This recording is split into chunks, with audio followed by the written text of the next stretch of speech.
Welcome back to the Zave Builds podcast. Today, episode 20, I've got someone very, very special in today. It's someone I've been meaning to speak to for a long while, and I'm finally getting to sit down and meet for the first time the Aussie Decking Chippy, Darren Brown. He's become a voice for quality craftsmanship, mental resilience, and doing things the right way, on site and off. We're going to talk today deep on more than just decking. It's about mindset, mistakes, motivation, and what it really takes to build something that lasts. I'm very, very excited to introduce Darren. Darren, how are you, mate? Good to have you. Very good. Don't like the the phrases, to be honest. Just a bit nervous. No, mate, tell us about your story, because I feel like you've had a very, very quick rise to prominence, and you know everyone knows about you. You're a celebrity in the decking world. Where have you come from? What's the go? Mate, I was just did my apprenticeship quite young. Actually, left school year 10. It's actually told in woodwork, if you do any of the trade, you're hopeless. So used to fail woodwork, everything. I was shocking doing stuff with my hands. I was actually pretty bad apprentice too. Oh, really? Yeah, my boss said to me, he goes, babe, you weren't so such a hard worker and passionate. He goes, I would have sacked you in your second year. Oh, really? I just basically left my apprenticeship and went and worked with his old apprentice, and that's where I pretty much learned everything from there. How to work fast and neat, and probably to this day, they're probably the best chippies I've ever worked with. Just taught me everything, and tried everything, done commercial windows, full renovations, building house from start to finish, and just found my niche in decking actually. When did a couple of subbing work with Decking Sydney, and then went full time with them for a while, and then went over to One Decks and had my own company in between that, and in a sense failed. A few things happened, and basically then after a bit of time I thought I'd better get back into this myself. So already had a presence on, got that presence on Instagram, just the way we're doing things on site at the other two companies, and thought I'd drag it over to my own thing. You've just built it up and built it up and built it up. And I think for me, like watching your content, you're just so authentic and so genuine. And that's what I think a lot of people really like that. But in addition to that, mate, you just seem to know exactly what you're talking about. Where does that come from? Like you... Probably say from his obsession. Yeah, obsession, watching guys... just watching guys from overseas. So even when I first started the Instagram thing, Jason Russell, Dr. Dex, I was just obsessed with what he was doing. And he only had 10,000 followers when I started following him. Now he's 100 plus or... Yeah, he's like 500,000 now. And I'm like, that's what I wanted to do. So I was always messaging him about, board bending and that, and I wanted to get there. And just stuff like that. And just basically just watch things over time, how much they're failing, and thought, this can get done better. And I suppose like everything I've ever done in life, I take it over as an obsession and an addiction of some sort. And it was even with my footy training that I used to always try and be the first one in, last to leave. So it's sometimes to my detriment, but obviously with this it's kicked a bit. So, but I think that shows how much you want to do a good job, though, right? You know? It does. And the other thing too is, look, I suppose in the decking game, it's a sort of a lost. I wouldn't say it's a lost art, but it's a forgotten art.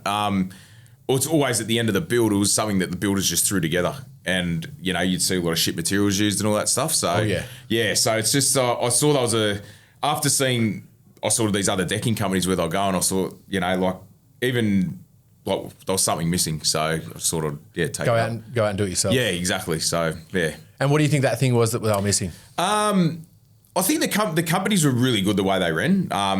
It was a sense that I don't think that I was suited to a volume builder. It was when I was doing sort of homes and that, when I was doing full homes renovations, they're always for custom builders or custom renovators. So I sort of wanted to do the niche work where you can't do that niche work if you're working for someone. You got to determine the prices where they sit. So if I was by myself or I was working for myself, I could determine those prices. That means I could go at the speed I need to go to.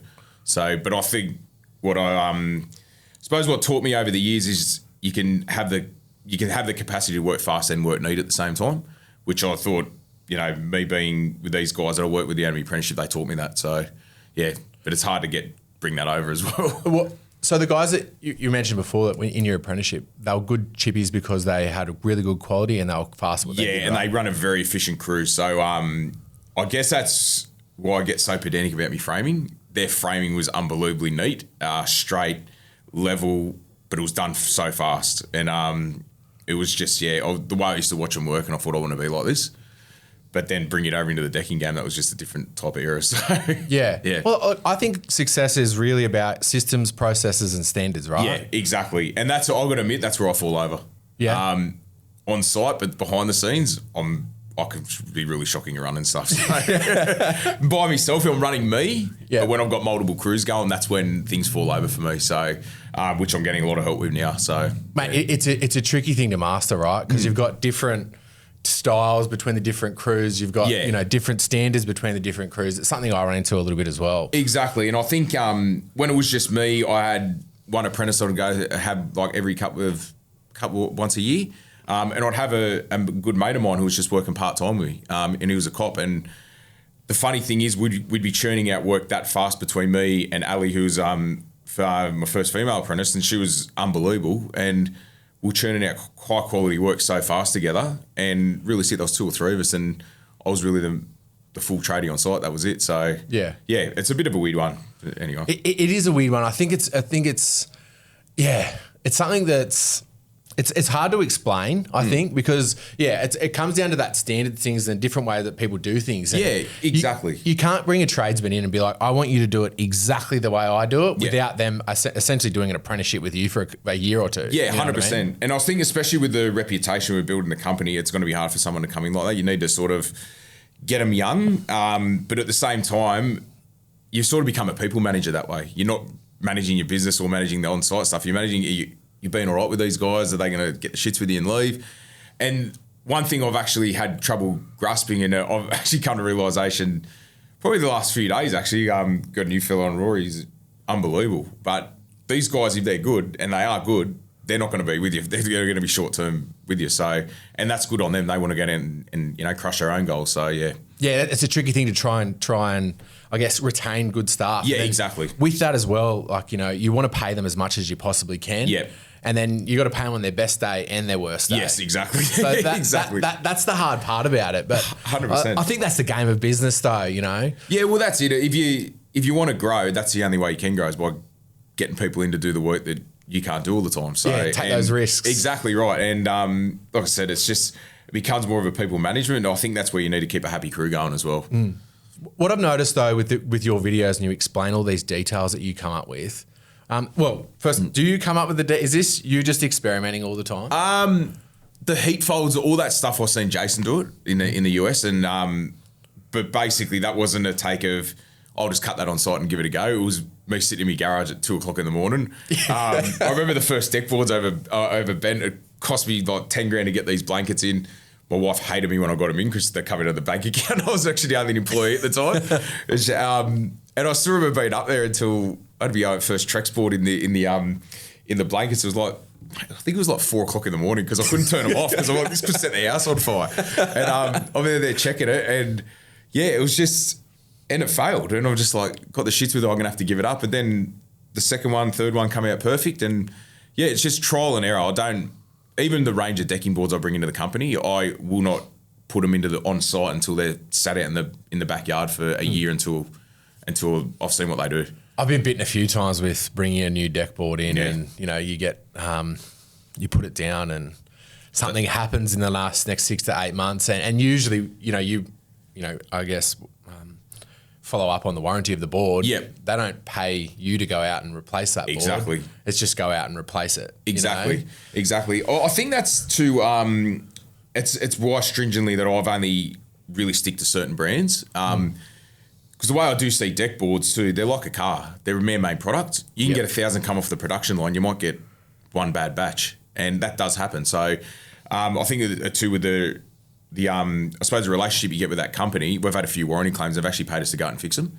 So, which has been really lucky on our end because I've had one or two where they paid us to go out and fix it. Yeah. So I think even our excess are actually our biggest jobs too. So the labour on himself across those two jobs was about 50 grand. Yeah. So that enough there could send a small company under. So absolutely big hit to take. Yeah. Definitely. But going back to these details, I had one of my guys in yesterday, and he said, tell Darren whenever I want to do something cooler or learn something new, he goes on your Instagram and he checks out how you're doing something, why you're doing something. So you'll see someone else say do something similar and then you'll refine it, because the exact example I'm talking about is down the stairs, this stringer that you cut. Oh. I watched that full video of you cut that stringer in, and that is insane, mate. like the way that your brain has come up with to do that. Like, I've thought about stuff like that, but I'm like, no, I'm not going to have a go. I actually trialled that first time in the Decking Sydney showroom and put it in there. That was the first time I ever trialled it before, because I want to make this look mad for the showroom, so I did it on the showroom, and it turned out unreal. And I knew, mind you, it failed 3 times before I did it, because if you cut, it's only leaves a little bit in there, and you only got to offset it a little bit wrong. But it's one of those things that we did go back to the other way of just putting the normal string down there, painting the inside of it. But again, it was trial and error, because I saw it was easy for the boys to do it the old way, because we had multiple crews going. But I'd go back there and see the paint wearing off the inside of the millboard, and I'm like, that's not good. I need to go back to this now. And I think where I started losing sight of having multiple teams going, that those little details we'd start to lose on the jobs, and I was becoming into that mold where I didn't want to be, that volume deck builder where I didn't want to just tell the boys just to get it finished. And so that's one thing I've actually started doing, like these stair details, that I've actually come on site. I don't care who's working there, I'll do it myself, and then I'll leave them for the day to do the other things. So yeah, it takes a bit of, trust me, I've failed a lot on that. There's thousands of dollars worth of deck boards that went on that detail. But I just think that's so innovative and so creative. Like like seeing that, and then, you know, I guess taking those materials from a decking board essentially to a stair stringer that wraps around. Yeah. Like that's just insane thinking. Like, I really commend you on actually having the go to fucking be like, I want to make that work. Yeah. Thanks, mate. I appreciate it. It's just, I'll be completely honest, I don't know where I come up with that one. Really? I do not know where I come up with it. It might have been, I saw it happen in the US again, because I still believe the US is way ahead of us in building practices, but also decking. But their climate's a lot different than ours too, so it does affect things a lot different. So I'm not sure if they'll work on millboard over there, which probably would, but I've seen guys pull stuff off over there that's unbelievable, and I'm just like, yeah. They do some insane stuff, and I feel like the decking boards are cheaper over there. 100%. 100%. And yeah, they're just a bit further ahead of us. Yeah. But the American style is a little bit different, I guess, to what we're used to in Australia too. Yeah, if you have a look at the decks they do over there, like we might be doing 20, 25 square metre decks. Our biggest one's, 50 to 100. But they're constantly doing outdoor living. Like there's 200 fireplaces, everything in there. Everything, yeah. What drew you into decking specifically? You mentioned before about just being to be able to be niche, but why was it decking? And outdoor living, I should say. To be honest, I just liked it. Yeah. I've done every single part of carpentry that you can think of, like even installing commercial windows on jobs. Like that was good money, but I hated. Not only I hated my job at the time, I hated my life. Yeah. I was going home moody. I just wasn't myself. Just having that grind of being on a big job site, cutting metal all day, it was. Anyone can do it, but it just wasn't me, and I wasn't happy. And this, I'll be honest with you, if any type of carpentry, if I wasn't doing this, I'd probably be doing roof framing and just conventional roofing, which is a dying art itself. But I'm 41. How am I going to be able to keep up with that? Yeah. Like the young fellas just keep coming in and blowing you out of the water now. And at least with decking, once we're out of the ground, laying the boards, I'm still in age enough now where I can do it pretty easily. So, yeah, sort of. Right. Hey, you don't look 40. You don't look in your 40s at all. My body feels 50. What's your personal purpose? Like, what drives you beyond building just decks and pergolas? Kids. Yeah. I've which has taken probably till this year to realise how important they are.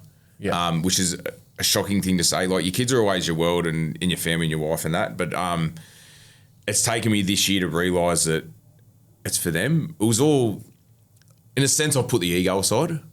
I used to be, is this going to look good or is that going to be like that? Now I've gone down that path. I don't want to drop off the Instagram, but I just, at the point now where if this person here is not going to agree with it, I don't care. I don't give a shit. It's all for them. I just want them to be comfortable. I want them not to worry about things. I want, them to just be happy and have their dad at home, which I'm trying very hard to get to at the moment, where I get to a point where I'm more present at home for them instead of being up late quoting all night, all that stuff. So, yeah, I can't agree with you more. But it takes us. There's like a bit of a light bulb, I think, that goes off, and you sort of realise. initially we go in and we work hard for our family, for our wife and for our kids. Yeah. And I think there seems to get this blurred line potentially. Yeah. Sometimes we like, I've got to work, I've got to provide, you know? Yeah. And then you actually forget while you're doing it. And then you come home and you're still on your phone, still on your emails, 100%. Still just available to people. And that's supposed to be time for your family. Exactly. And I think that's a thing too, which I think is really bad for, I know everyone's got these disconnect laws coming, but that doesn't apply to a business owner. No. And that's the hardest thing too. If you get a phone call off a client or one of the boys after 6 o'clock, I automatically think something's wrong. Me too. Especially if you're doing pergolas, if you're doing something around a pool. Yeah. And it has happened before. There's, we've got a leak. Yeah. That anxiety that just pumps you straight away. Exactly. Yeah. And the thing is, if you don't answer it, and you're thinking about it all night, you're not getting a good night's sleep. And that's for me, I think, is a big thing that I'm trying to work on, that I need to sort of put a boundary in place, especially when I take on jobs saying that these are the work hours unless there's an emergency. So I think that's a big thing I'm actually going to try and start working on. It's much easier said than done. I've been, because you'll have clients message you on the weekends, call you on the weekends, call you late at night, and you want to provide a really good service. Exactly. And you want to do a good job for your clients. Exactly. But there's also that, is it at the detriment of what you're doing it for, you know? Yeah, exactly. I think, and that was a big thing that I actually, when I started the company again, was I saw those business owners had those boundaries in place where they wouldn't take phone calls. Like you get an officer's hire, the client called me, I was managing the job. Oh, don't worry, they've called me at 6 o'clock last night, I didn't answer, and they were all laxy daisy about it. And I'm like, that's one thing I want to do. I want to be on call all the time. But I've noticed the last few years it started to sort of get on my nerves. Yeah. not a bad way, but that I'll get resentful about it too. Like I should have, and I'm thinking I should have put this boundary in place at the very start, but I wanted to offer that service of being on call all the time. Definitely. Yeah. Definitely.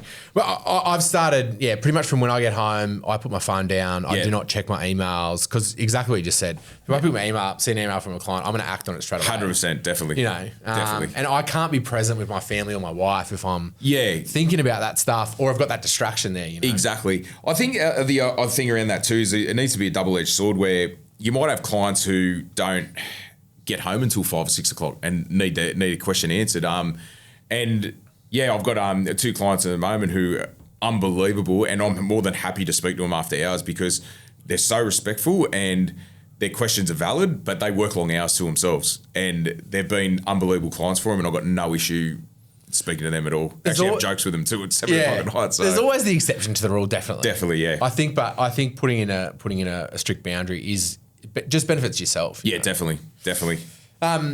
Mate, what's the lay of the land right now in construction? What are you feeling? Where are we at? It's a tricky question. Yeah, for me, what I'm probably most concerned about is a gap between the cowboys and the guys who are doing the right thing. I think, obviously we'll touch on, is that the rules and regulations have been brought in to weed out the cowboys, but I think it's giving more of a gap, because the guys who are doing the right thing are taking out the right insurances, paying the right permits, doing all that stuff, and the guys who aren't are coming in cheaper and cheaper, or they're probably coming in a little bit more inflated on their price, because the next guy is doing the right thing and he's getting the permits, he's got the insurances, he's got all that stuff. And the client's going naturally thinking, if they present a fair quote but they're still a cowboy, they're going to get the job over one of us who've got a full detailed quote with 10 grand more. Of course they're going to get the job. And what you're talking about there is people, I guess, that are paying their staff in cash, not paying workers' comp insurance, not paying for building permits, not paying for licensing fees. Yep. These guys that are just running around out of the back of a ute, Yeah, exactly. And they present well, and then they give you a good quote. These are the guys we're talking about, right? Yeah, exactly. And it's like in New South Wales, we've got the homeowners warranty insurance, which the 20 grand over, which was bought in to weed people out who were doing dodgy work under 20 grand or over 20 grand, which they shouldn't have been doing. And people don't realise that you got to put your house up in indemnity against that. So it's, it's bought in to protect the homeowner, and these guys don't even mention it. And I said, I actually make it quite prominent on our quotes now that it needs to be taken out. And still get people come back to you and say, this guy doesn't have it, but why is he cheaper than you? Yeah. And this is where it comes back to, I think what you're doing is so important with your socials. Yeah. In that you're educating a lot of chippies coming through. Yeah. And you're also educating homeowners that are going out to look at, hey, what do the good guys do? Yeah. You know what I mean? Exactly. And I think one of the other things too is the subcontractors as well. That the insurance is a lot different to having a PT Ltd company. Yeah. Which I know a lot of guys who are really good subbies run their own PT Ltd company because they know that they can charge that. But I think it hasn't been put out there enough that guys who are subbing at $60 an hour, if something happens on site, you're responsible for their workers' comp. And that's another cost that's on top of your job. So you might have you might have your wages set at $250 or $300 for the year. They come on site and you get pulled apart. That's just an extra cost that you got to fork out if someone gets hurt. Well, that's what happened to Uber. There was that $81 million payroll tax thing they got hit with as well because they're going back and checking that out. But yeah, workers' comp one is a big one. Yeah, definitely. And the superannuation. And yes, super's a big one as well. I know some of the people that I compete with here, they've got all subbies and they don't pay super. They don't pay their workers' comp to cover those guys. And they're always coming cheaper than me. And I'm just it's inevitable. Yeah. It's 100%. It's if you want to do workers' comp and super, it's nearly 20% on top of the hourly rate. Yeah. So it's you're trying to do the right thing. You're trying to provide a really good workplace for your employees. Yeah. You're trying to be supportive. And then you got these other people out there doing the wrong thing. Yeah. Over years though. Yeah, exactly right. Yeah. How do you think we fix that? I think, look, I don't really have an answer to it, to be honest. It's either, there's two ways it can either happen. You either abolish subcontractors altogether, but where does that, you either need to be an employer or you need to be a PT Ltd company. But I think you're still going to get guys who just don't register, just have their ABN. I think we're too far down the path of an ABN now that you can't, like an ABN subcontract, you can't come back from it. I think so too. Yeah, it's impossible. It's a weird situation, and where I keep coming back to with it is educating the client. You know. Yeah, definitely. Like, would you go and buy a car off a car salesman that has been there for 10 minutes and has two teeth? You know what I mean? Mate, I agree with that 100%. Or like you're going to go to the one that you know, definitely, and that has 7 different locations. So if there's a drama with the car that you buy, you can go back and go, hey guys, this isn't right. Definitely, 100%, 100%. And I think it's the type of client you're going to do the work for too. Then if they automatically tell you around and look, say, as soon as you walk in, say I've had a quote for this and that, I sort of start to backpedal a little bit. Just that's fair enough. And that's everyone's prerogative. People have got a budget and they need to stick to it. And good luck to them. Like I'm not gonna. There's an ask for every seat, so I'm not gonna shit on anyone for taking a cheaper deal on me. I just know that I can't lower my price because of the way it's built in now. I used to. Don't get me wrong. There's been some jobs that I've lowered my price, like on a 15 grand job last year, and guy coming $2,000 cheaper than me, like that's a lot, and I lowered it to get the job. End up being the worst job ever. It took twice as long. In the end, didn't get the last invoice. So it's and it's not worth it. Like in the end, lost $2,000 on the price plus a $5,000 on the last invoice.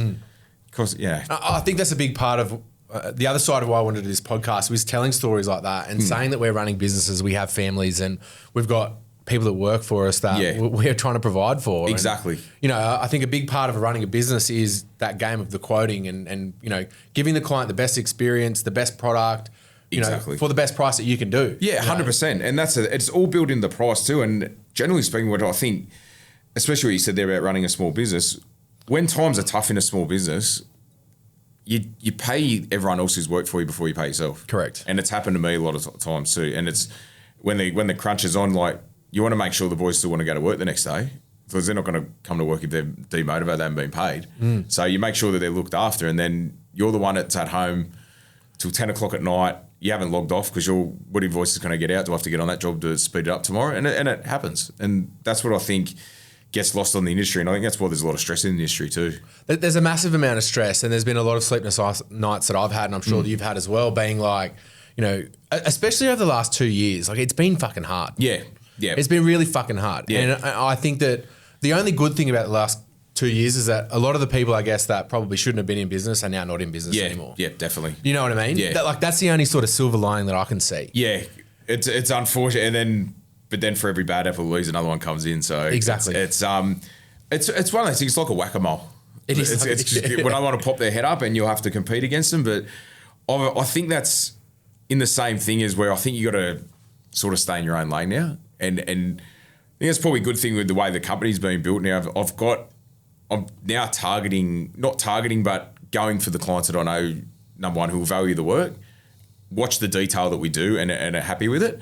If if I get a bad feeling now, I think in the last couple of weeks, last couple of months, I think there's probably been 150 grand worth of work that I've actually backed out from because I just didn't evaluate with the company that I didn't want the boys going there too and having complaints about it because it's happened to me a million times before and I've got, let's just stay away from it. So, What you're talking about there is, I guess, clients with unrealistic expectations. Yeah. And, want everything for nothing. And I guess the way, if I know what you're talking about, these kind of potential clients will sort of talk down to you a little bit and expect, exactly. Well, send me a sketch, send me this, send me that, send me 100 examples. Exactly. And do better on this price. I saw this price over here. And it's like, hey, 100%. It's like, hey, you know what you're getting with me. Yeah. And that's the one thing. One thing I've always tried to build the company is me being the nice guy. And I am. I very rarely get angry. To be honest, I can't remember the last time I've ever got angry. Not at home, but I need to cut that out. But on site with a client, that I never raise my voice or anything, and that I've had it raised to me before. Yeah. But I think what happens is it just creates a lot of, if the job starts off bad, it's going to end bad. Yeah. And we call it cursed. Yeah, exactly. It's cursed from the start. Yeah, exactly. And I think with the service that we provide, like even with my quotes, like I know you're saying about the design package before we started, I actually do that at the start of the quote.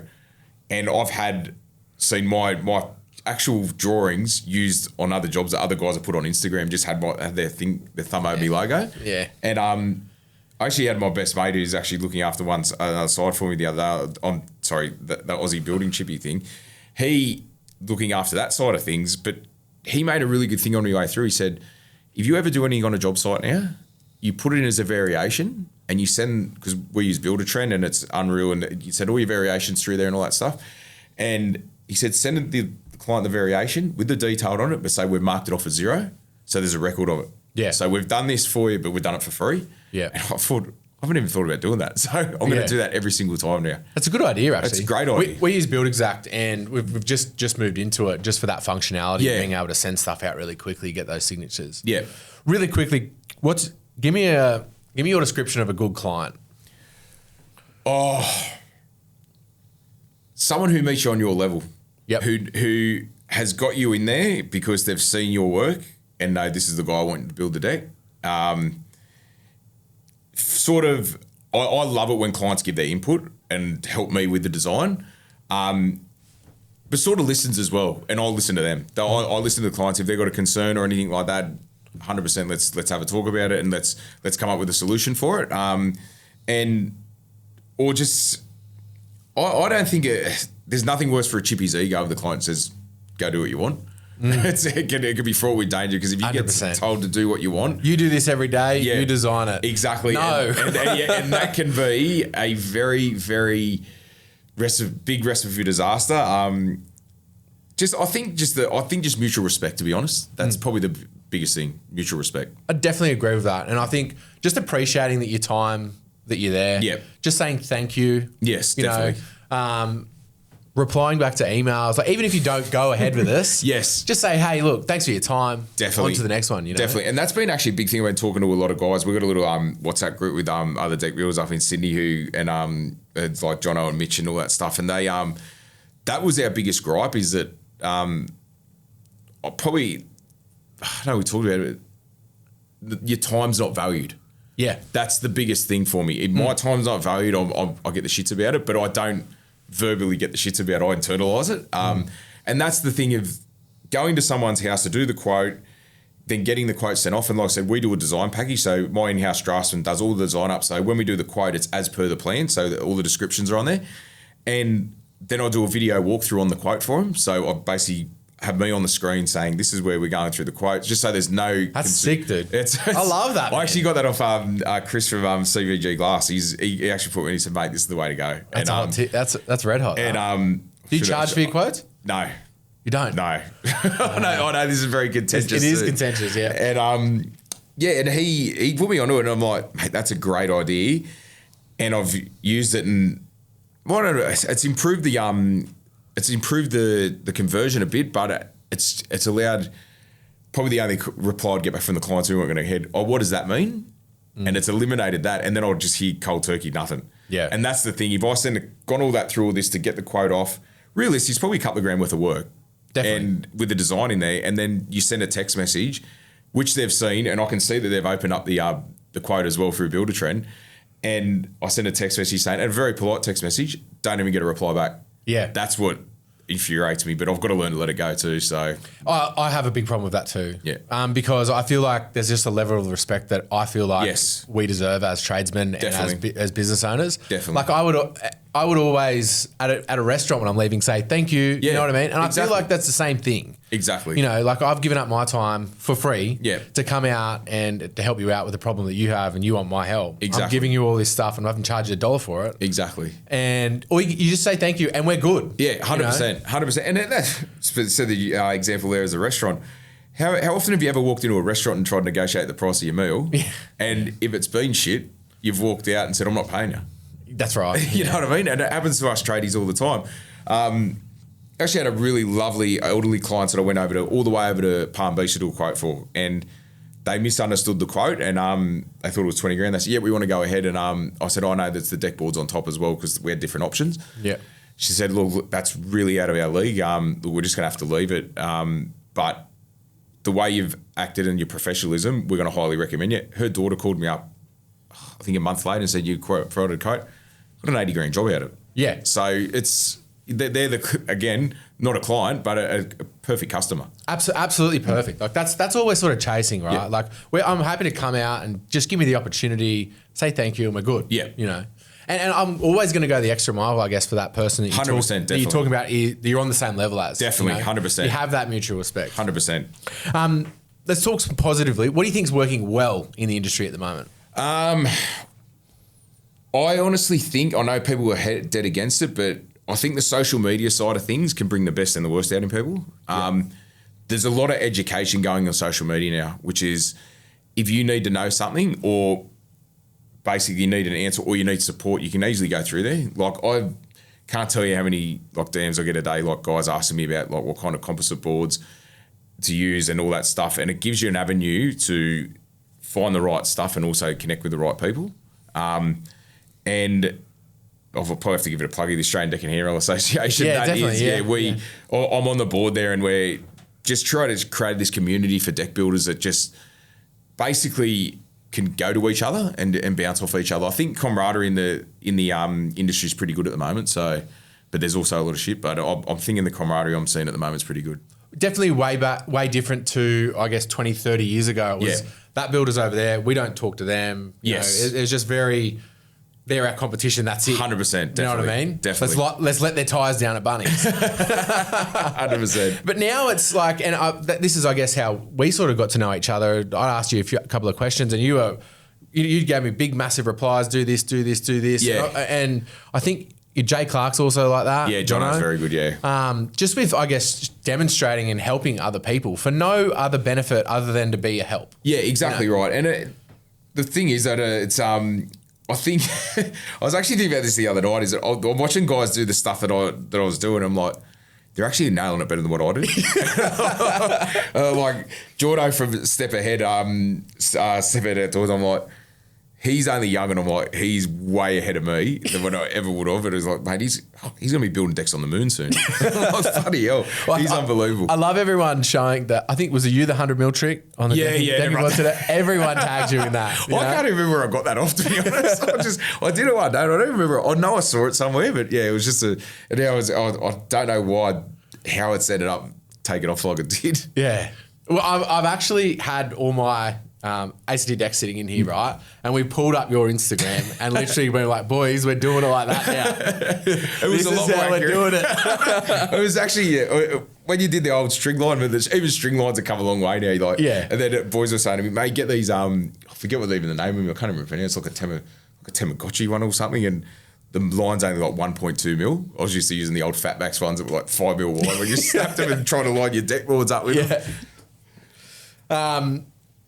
The next question I got here is, what's your take on better building? Design, delivery, finish, sustainability. Where are you at with that? For us, look, I think sustainability is going to be massive into it, which, again, I suppose it's recycled materials. That's what...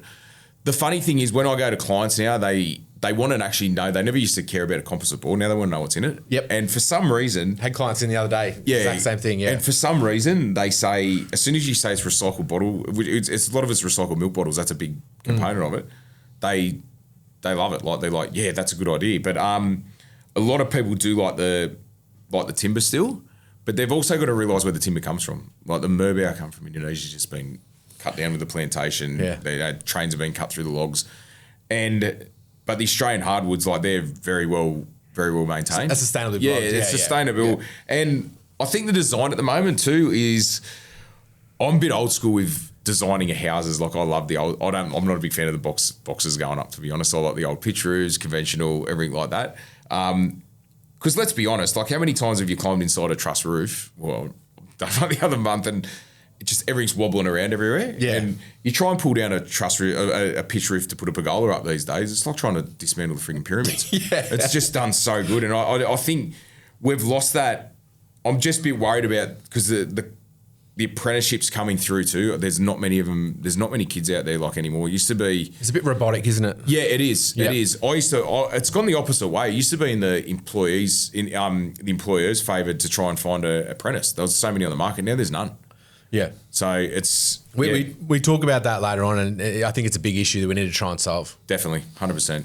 But I've had Ned, who's a fantastic carpenter, and he basically finished his carpentry apprenticeship and then went into boutique carpentry to learn more about it, the wainscoting and all the different these skills that we might lose if we don't, I guess, go back. These fundamental carpentry skills, Exactly. And one thing I've suppose the two apprentices I've got, I know I'm big on using apps because I use apps to do the stairs, I use apps to do the roofs, everything like that. But I was also taught how to do it the proper way, and I can still do it that way. And the other day I set out stairs with a set of roofing squares just to keep up with it because it's pretty easy once you know how to do it. But the guys, it's like having a calculator in year one. Yeah. It's like you got to learn the fundamentals first before you start doing it. And the amount of guys on Instagram see me using the apps, I get guys going, oh, that's mad. But then I've got guys going, oh, you don't know how to do it. Like, you don't know how to do it the conventional way. Shut up, mate. Yeah, exactly Shut right. up, I know how to do it. So all those negative comments really get to you. And they're baiting you up so hard. I go through stages where they do. And look, I think... They get it. Yeah, they get at you. Yeah, look... The funny thing is though, the type of guys, if you saw them walking down the street and you pulled one of them up, they probably shit themselves and run to their car. 100%. But I liken it to you got the footy player kicking the goal from the sideline and the bloke there saying he can't kick. Yeah, just sitting in the pub all day. 100%. Yeah, exactly. You know what I mean? Exactly. You're not going to get shit taken out by someone doing better than you. Yeah. I don't care what you've got to say, mate. Yeah, exactly. I go through stages where I get the shits with it and I go through stages where I bite back. And I'm probably at the point now. I'm in the middle range at the moment. I had to go at someone the other day. So. I know that you love the apps, but I just like doing it the conventional way. Yeah. I still work out degrees by 10 degree. You know what I mean? Yeah. I just I know the apps are there and stuff like that. Yeah. And I do trust the apps, but I feel like I just like to do it the old school way. Yeah, it's sort of like I said before, it's ask for every seat. I suppose the way that I started looking at using the apps that way is it sped things up and there was less margin for error for me. If you guys are on site, they can put it in there, bang, bang. Exactly. Done. Like even the stair, everyone always asks me, when I put it on Instagram, it's so funny. I actually start specifically saying this is called Stair Builder Pro and you can only get it on iPad. Because as soon as I show it on Instagram, I get 1,000 guys going, mate, what's that app you were using the other day? I said it, oh, I can't find it. Are you looking for it on iPhone? And the conversation goes for ages. And but the good thing about that, I got the boys on site now, and they were on the other side of Sydney, and I just sent them I said, what's the finishing height? Yeah. They sent it through me. I sent through a PDF to their email. Yeah. And it's got the set out for them. So perfect. Yeah, exactly. Well, the certifiers, when they come on site, the main thing they're going to check for us, stairs. For me, is the stairs. Yeah. Every single tread. Exactly. I think that's why you need a private certifier. Yeah. No, we so in Canberra we mainly have private certifiers, and it is a bit of a different thing here. We don't have licenses for landscapers or carpenters at all. Really? Yeah. I never knew that. Yeah, so they're looking at bringing it in. Yeah. I was a little bit against it at the start, just because of I feel like you bring the government into anything, they make it 100 times harder than they need it to. Also, if you want to go get your builder's license tomorrow, you're going to wait 3 to 6 months. Yeah, exactly. I think if you've got all these people that are, say applying to get their carpentry subcontractor's license in Canberra. It's going to blow the late time. If we're already at 3 months, so what is it going to be 12? Exactly. You know what I mean? So I guess that's my main fear, which is probably a little bit disappointing because there are a lot of cowboys getting around. And like I said, I don't think you're going to ever weed them out though. Yeah, I think it's part of the game. And you look across every industry and they've got the same sort of problems. Exactly. But we don't have the TikTok inspector in every industry going out and absolutely obliterating, I reckon, to be honest, if he was on any job site, you'd be gone. Yeah, 100%. You'd be gone on anything. So I really want to get him in here for a podcast and give him a bit of a roasting, and tell him what do we need to do to fix it. Exactly. We're on to business and leadership. Mate, what is your leadership style? Oh, I've been pulled up about this. Everyone thinks I'm their mate. Oh, really? Yeah, and I've got to employ my friends and all that stuff, but I really need to probably. It's hard to switch off if you're mates with someone. It's hard to switch off at work. It is, but it can again lead to your detriment by not pulling them up on things, and you get into the car and you, what the fuck did happen there? What the fuck did they do it like that? And you get the shits and go and talk about it with your wife, and then you're internalising it, and then it just gets worse and worse and manifests. And I probably think. One thing I do like to do is I like to when my old boss was teaching this with apprenticeship, I wouldn't get you to do something if I wouldn't do it myself. Yep. That's a big thing for me. I wouldn't work in the rain I do work in the rain, but I wouldn't expect you guys to work in the rain if I'm sitting undercover on my laptop. If I'm doing something that's going to make me dirty, I expect you guys to do it as well. Because don't get me wrong, there's been times we're in the rain and boys are undercover and I've got the shits with them and say, no, get out of here with this. Stuff like that. I just try to lead by example, to be honest. Lead from the front. Yeah, exactly. But this is the funny thing. I've always said that I've always been a better second in charge, not a captain. Oh, yeah? So that probably goes to where I need people in my business to take over the sense of a leadership type of thing. So... Well, looking at your work, I can see that you get super focused in on all the details and how everything goes together. Yeah. So, it's easy to see when you're not looking at the big picture and all the different moving parts you're focusing on here, Yeah. And I think that's definitely a tough thing to try and navigate through. Yeah, definitely. Because you're known for your detail and how everything goes together and how well put together it is. Yeah, exactly. Exactly. So that's your brand. That's how I built the brand. That's the main focus is on details. And basically, when I get guys come on, I think I'm probably over nice at the start, to be honest. Like, what do you need to do this and that? But I do the same thing. Yeah, it's probably the nature of person we are, though.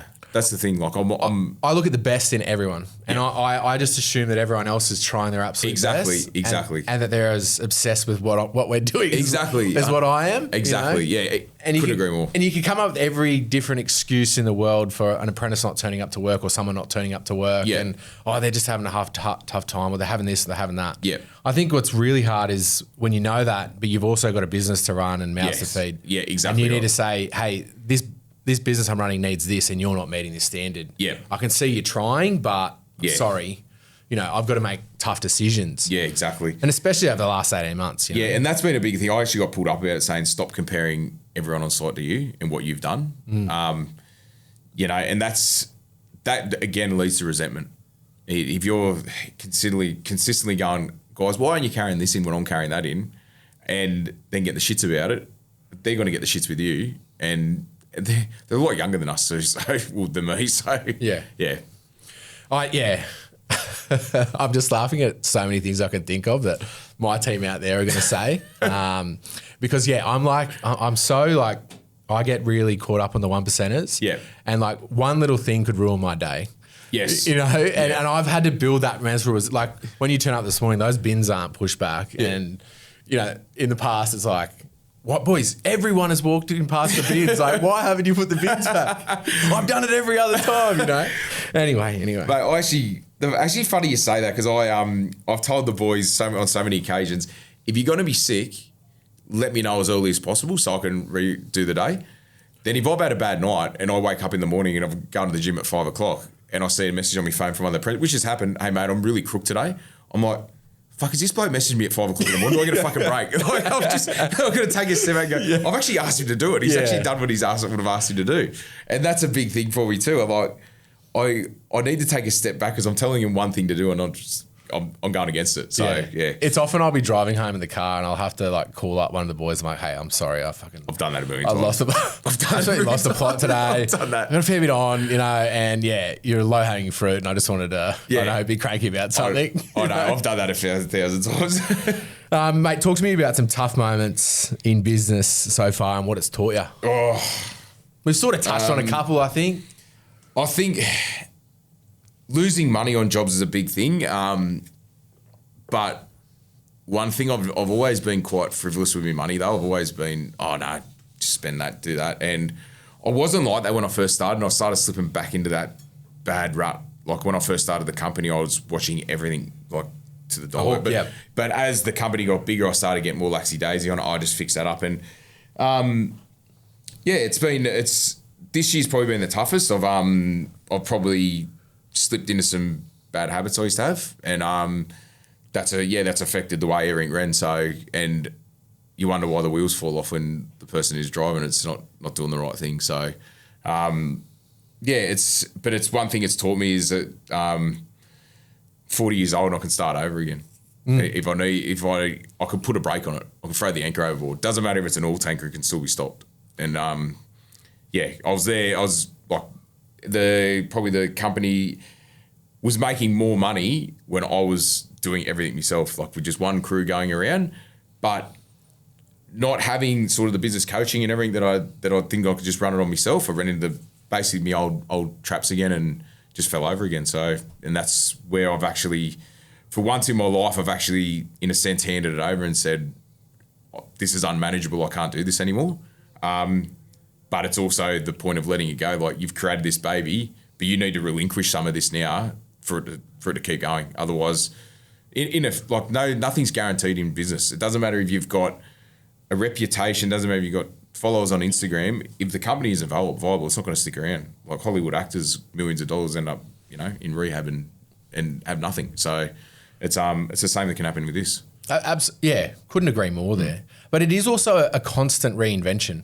Yes, definitely. And like you've just, I guess, noticed that there's some things that you fell into old habits. That's obviously because you're looking back and going, what did I do then and what am I doing now? Yeah. And where have I missed? Exactly. What I mean? I think it's really important that you give yourself a bit of a pat on the back there and go, well, fuck, I'm not going to make that mistake again. Yeah, exactly. 100%. And hey, I'm going to get some other people in here to give me some support because I'm doing as much as I can. And you've only got so much mental capacity. Yeah. You've only got so many hours in a day. Yeah, right? exactly. And once I guess you work that out and you go back through and you go, am I as efficient as I can be? Yes.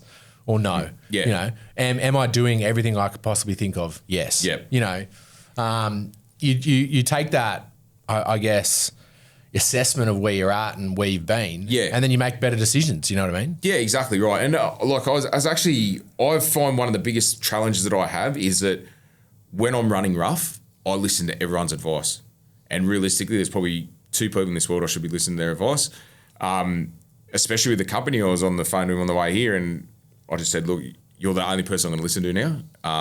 We're scheduling the day. And that's, for me, is a big thing for me. Like, I've had guys working for me, as touched on before we started it, have been working for me for years, and I had to tell them, guys, look, it's not working anymore. And it's a hard thing for me because it wasn't just they're friends, and I don't like doing that. And it's of what are they going to think about me? That's the biggest thing. I care what people think about me because I've always had this sort of the nice guy mentality, and it feels like that gets thrown out the door.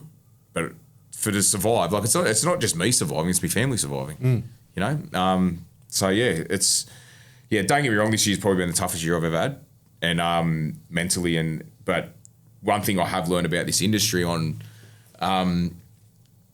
is that even through Instagram, people can see when you're doing rough. I had a couple of my good mates reach out and say, mate, there's something's not right there.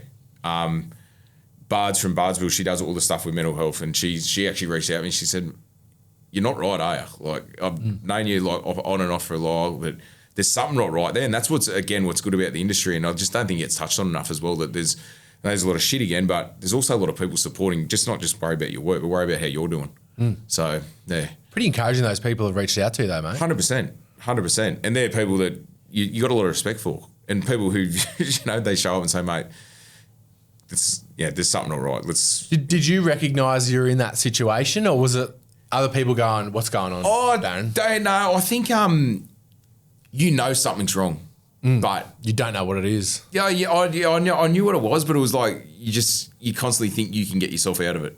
That's one thing about, and I think it's one thing about being a business owner too. There's an ego in it saying, well, I've run this all stuff myself, I can do it myself. But there's sometimes where you just got to put your hand up and go, I can't do this. This is not working, and it's not going to work. And sometimes you're not ready to ask for the help, and people have to step in and say, look, let's do it. Let's sort this out. Yeah, exactly. Yeah. It does teach you a lot about yourself business, doesn't it? It does. Yeah, it does. And it's probably why there's not many people it's meant for. Some people are just happy to go do the 9 to 5. And that's what where we touched on before is why don't people basically do what we want them to do? But some people don't want it. They're happy to do their 9 to 5 and leave and go home. And that's good on to them, because they probably go home, do not even look at their phone. They might look at their phone in a fun way with their mates, but they're fully engaged with their kids. And the kids are got a day. They might probably the richest people on earth. Yeah. So, yeah. There's definitely those people, obviously. But I feel like you just have this hunger that you need to feed, It is. But the trick of getting it right is the problem. Yeah. And I think, just touched on stuff with the daughter and that. I think a biggest thing about running a business is there's got to be some kind of level of addictive behaviours or ADHD where you just focus on something. But like I said, it can lead to a lot of detriment because you do focus on shit that doesn't need to be focused on.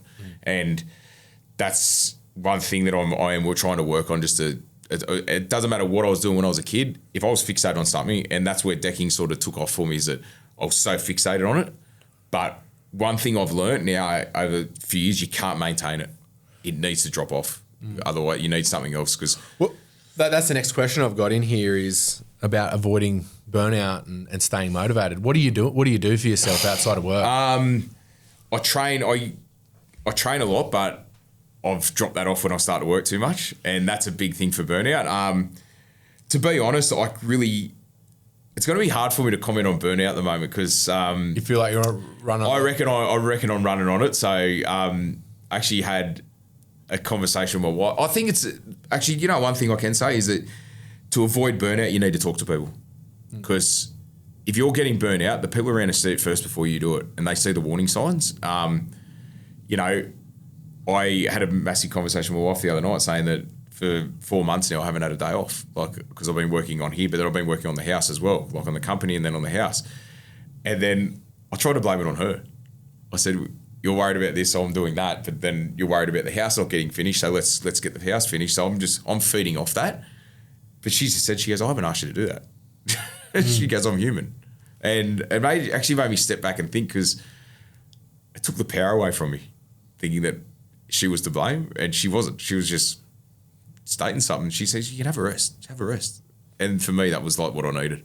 Someone to tell me that was closest to me, you need to take a break now and just relax. And sometimes it takes people to give you a kick up the arse to say, yeah, do it. So my wife's the same, actually. Yeah. And I had a nearly exactly the same situation you're talking about. I had that happen as well. Yeah. And because I have this idea in my head, and it's probably stupid, but I own a landscaping business and a decking business, and my house isn't Mickey Mouse, so there's something wrong. Yeah. It's catastrophizing. You can completely catastrophize. And it was actually funny you actually mentioned that, because that I took a step back the other day, and I'm looking at it from the outside, people go, that isn't a break. I was outside the house working, and my wife said, my best mate come around and said, I'm going to pick the girls up and take them up to rock climbing. I was working on the house on a Sunday at 12 o'clock, and I went, took me tool belt off. I said, I'm going to go up there and spend time. So I spent 2 hours with them. The girls would love me being there. And I was actually thinking that this is living. This is what you're meant to do, not work 24 hours a day. But I've made the realisation that day that I'm the one who's made that decision to do those hours. Whether we like it or not, we can say no to it. And again, the business mentor said to me, he goes, your new word for the next 8 months is no. No, you're going to say no to everything, and then we can say yes to other things. So, yeah. But it's easy to fall in that trap, mate, because we can see if we work this hard, we get this result. Yeah.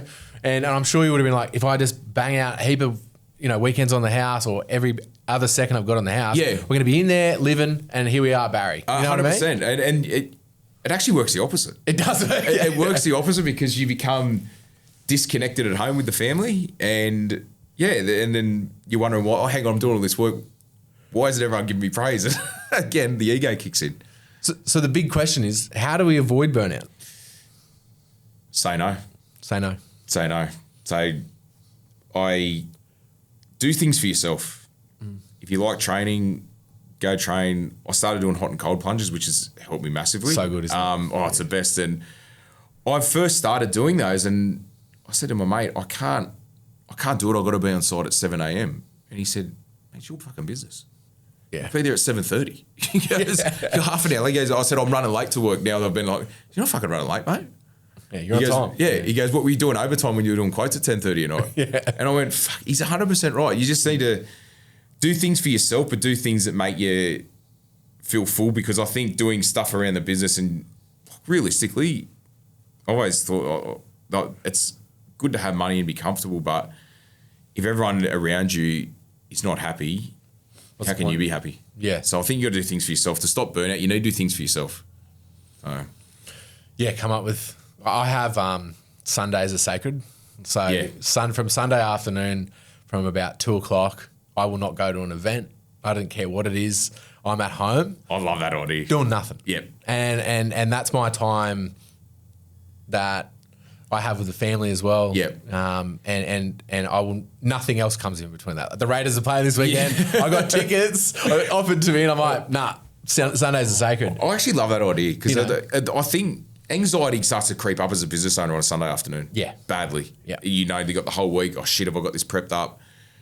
Actually, I've always thought about that even going out, we go to in-laws sometimes on Sunday, I'm like, I've got to get home, I've got to do this and that. Exactly. But that's a really good idea. Yeah, there's been parties and this and that and the other on Sunday afternoons. I'm like, I just can't have that because it's going to set my week up wrong. Yeah. And I just need this. You can do a party any other day of the week. Exactly. Do it on Monday night. I'll be there. Exactly. 100%. But yeah, putting that in and into effect, I think has been important for me. My wife loves it as well. Yep. The boys love it. But what I will say is that you obviously love carpentry, right? You love being on the tools. Yeah. It is a job, yes, but we also love it. I love it. Yeah, 100%. And that's where it's difficult, I think, because it is a job, but we also really, really enjoy what we're doing. Yeah, 100%. Definitely. Because standing back and seeing a creation that you've come up with, or an idea, or whatever it might be that you've just created, is is awesome. 100%. And I think we lose touch of that too when we get too far into the business. Like the amount of jobs I've gone into where there was just a shit fight before and we've turned into something, and I'll just walk out, take a few photos, and it's not until I go back and if I'm posting something on Instagram like the before and afters, I'm going, fuck, I built that. I did that. And I think that gets lost on us a bit too, because you get so many guys will come and go, how the fuck did you do that? You sort of take it as second nature why you did it. And yeah, that's been the biggest thing for me. I just love being on the tools and just seeing what you build in the end. But I think I've stepped away from, I've stopped appreciating that, which I really need to get back into. I think too much of a good thing is a bad thing. 100%. 100%. It's like any. Look, change the angle a little bit now. I want to talk about the start of your, I guess, Instagram journey and why did you start posting? You said Dr. Dex was a big thing. Was that the main thing for it? Yeah. I just started, mate. It was so. It was just so. I don't know what it was. It was just. I think I used to look at my wife's Instagram all the time. I used to be dead against social media. Fuck, why would people want to do that? I used to Twitter. What the fuck's Twitter? And anyway, so yeah, I just sort of. When I had my first company, it started off there. And for some reason, I don't know, I was doing really nice work. But I wasn't showing details what it was on. But just kept ticking over with the followers and that. And then, it just sort of kicked from there. And then, when I went over and started managing Decking Sydney, it was like, I said, well, why don't we just use the Instagram that I've got? Because they're at 3,000 followers. And I just managed that one and just had that. And then, when I left there, I actually gave them that Instagram page and said, that's all yours. Just I saw that. Yeah. That, and so I just made this one here and, just sort of kicked over with that. And then I don't even know how it kicked off, to be honest. it was just weird. It got traction all of a sudden and just started every time you wake up. There's new followers and stuff like that. So, Did you ever have a method to it? Was there like, I'm going to post this today? Was there any schedule, or was it just like? It's honestly, most of the time I do it. Actually, I'd say 100% of the time that I do it, except for if I'm getting paid content, I've got to do like a script. But even the paid content now, I've been given scripts and I've basically said, I'm not saying that. That is not me. And I've sent this back to them and said, look, can we do it more ad lib? And they've actually said, yeah, we love it. I just show the boys the phone, just say, look, can you film this for us? And that's it. That's it. And I don't even watch it back. Go, bang, done. Get it out. See you later. I hate the sound of my own voice. So I probably won't even watch this. I think your authenticity shows through. I think you have a nature, right, that is caring, and I guess you want other people to do well. And I think that's what shines through. Yeah, I like seeing the guys who improve on what I've done, because I think that's how I've actually picked up stuff. I saw what guys are doing and they've improved it, and that's what I'm starting to see now. I said I'll use Jordo as an example from Step Ahead. Like, I've seen some of the stuff he's doing. I'm like, I wouldn't even thought of that. So he's taking that to the next level, and it excites me to see where it's actually going to go to, because it's going to, with doing that, it probably will. I love, like we spoke about earlier, I love the American market, and it's going to push us more towards that, of having these grand outdoors areas and that, because at the moment we just like our plain backyards and still a deck there, 25 square metre deck, all that stuff. But you get the clients who come and look on this funky design, that, which I love doing, but I think it's just pushing everyone just that little bit extra further to make things better. Well, the next question I've got here is, has social media changed the way that you build? Or how people view your work? Have you? Yes, it does. It has. Yeah. It has, because you need to be very selective on what you post. There's been a few things where I've seen and I got pulled up about it and had to take it down, but it's more sometimes you see stuff that are half building, we're half in the middle of, and someone will say, well, that's not compliant. Well, it hasn't been finished yet. Yeah. And you don't want clients to see it. So it does, I am starting to pull back on it in terms of showing stuff like that. But it has also, it's actually made me more refined. And one thing I always say to the boys too is the quality of the unseen product will resemble the quality of the seen product. So if your framework looks like shit, there's no way in the world you're going to be able to lay a deck board that looks good. So I want to make sure that when I'm posting stories and videos, that framework looks dead straight, looks no friggin' nails sticking out or anything like that. And that's the way it's actually teaching the boys a good thing too, because I think that's a good habit to be anyway. You want your framework to look good. So I don't want to be posting shit of framework looking crooked and stuff like that. So yeah, it has. It's certainly changed the way I've built, makes it a little bit neater. So I think everyone loves the video of the level across the. Oh yeah, I actually haven't done one of those. Haven't you? No, I've never done one. So because we're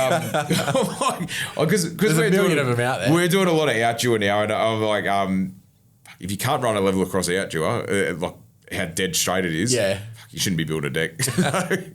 What's been the biggest surprise that you've found with the following? I guess you've got, and where you've started at and where you are now. Actually, probably blokes asking me, can I get their old work boots sent to them? What? I actually had a joke with this the other day. They want your old work boots? Old work boots, Saturday work boots. I used to wear joggers on site. Can you send off those work boots? Doesn't matter if they haven't been cleaned. I'm like, blocked. No way in the world. He went through a period like that, mate, and that's probably been the biggest surprise. That's definitely wasn't expecting that one. It's definitely been a very prominent rise to the big following that you've got, but I can see exactly why now you do have that, and can obviously tell why you've got that. Thanks, mate. Has it helped your business? Yeah, it has. To be honest, before I started advertising, most of my work leads come through Instagram. But I think the biggest point how it does support your business is it aligns you with your products.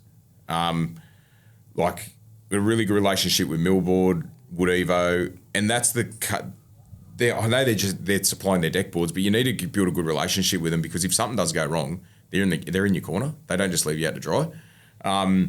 So that's a big thing for me, having the support of the companies around. Outdoor is a big one too. I ambassador with them, and they they support us through everything. Like you need this, and they ring up Andrew and say, mate, I need this quickly. Yep, done. Get that for you. And it's also that gets remunerated back to them too because we're promoting their product. And it does. I think what it does too, it shows people online that say, okay, well, he's not dodgy, is he? He's spraying his ends. He's doing the right thing. So we're going to get a decent job out of it. We're not just going to get a before and after photo, which is great. Like everyone, but the thing is, everyone can do a before and after photo, and but it's the way seeing the stories every day, saying, look, he's on site, he's doing that. So it does. It helps the client. It gives the client a point of view, point of reference to go to. Going off, you were just mentioning about suppliers too. Like, there's been so much innovation that happens, and it's hard to keep up with it. 100%. We haven't used, I guess, the Click Deck or the Outdoor system yet. We've quoted a few projects, but I'm really keen to use it. You know, from seeing your content and other guys' content as well. You know. Yeah. And I think I look to you and I look to a lot of different other deck builders that are so forthcoming with all this information as to what's the newest thing coming out. You know? Yeah, exactly. Well, Outdoor's been out for a while, but we're starting to try and get more of a foothold into the market more, but it's just such a good product where you need to educate the client around the products too, and that's the way they can go online. They can see why you're using it, and that's the thing too. I think we spoke about where I think social media does help us out a lot is being around, seeing what can happen if no one's going to ever post when a subframe fails so close to the ground, but a lot of people post on Instagram now. And that can educate a client very well and why they shouldn't be using timber close to the ground. Or, you can use H4 close to the ground if you want. But I'd prefer using Outdoor. And I just see it's getting more mainstream, especially with Jason using it now too. So, yeah. Yeah, I think we probably put a bit more on it and lost those jobs because of that, because I haven't used the system yet. Yeah, but I think, that's the thing too, that people do think, the cost is, but the cost is more expensive, but you get a lifetime warranty with the stuff now too. So the amount of I've also seen how fast you've been able to put it in as opposed to a treated pine subframe or something. It does, like that, it's the necessity of actually getting it up is probably not as quick, but when you go through and you've got to put your solid blocks through your treated pine frame, you've got to put your joist hangers on. I know it's really an apprentice job, but once you put a clip once you put your Outdoor frame in and screw the clips off, you walk away from it. Done. Yeah. I think there's that bit of money back there. In the time. Exactly. And you could just refine the way you price the job too, because sometimes you look at the pricing and go, shit, that subframe is going to cost me, a bit more than what it would be with timber. But once you start doing them and getting used to them, and the boys start throwing them in twice as quick, and you go, okay, well, I can probably drop my price a little bit, even though you don't. But if I drop this price a little bit to reflect basically me labour on it, I'll probably get those other couple of jobs. So, yeah. Yeah, look, and that's where I've sort of come to now with composite decking. Yeah, 100%. You don't have to oil it. You probably, the consistency that you're getting is... Yeah, exactly. And the price isn't to the lower end boards. It used to be massive. Oh, it used to be enormous. So that's where I think that innovation, I think using new products and giving them a go... 100%. I think is important. But I will say, I feel like there's this game with suppliers and tradesmen, right? Suppliers want to have the fastest installing product to make the most money, and then the subcontractors on site or the tradies on site are making less money because they're on site less. Yes. Do you know what I mean? Yeah, definitely. And I think it's who the supplier is too. You really want a supplier that backs their tradies as well, which... Look, everyone used to go and just buy their stuff from different places. Now everyone's sticking to the one place. So I think that's really important too, to have a good rep and all that stuff that's going to be in your corner. It's like I said before, if you have an issue with a deck board, realistically, you're not meant to look after it. Once it's in, it's a warranty claim with the owner but I'll get dragged into them. And you do the right thing. Every one of them, yeah. Exactly, because if the homeowner goes to them directly, it could be a bit of drama, which could be drag the feet, but yeah. Yeah, and you want to, I guess, provide that after sales service to your client. Definitely. Hey, give me a call, I'll come out and sort it out. 100%, yeah. I need a drink, actually. Take a little breather. We've been going fucking hard. Yeah. I got business chat and then signature projects I've got on your Insta. Do you want to have a look at that? Yeah. Alrighty. Pull that up.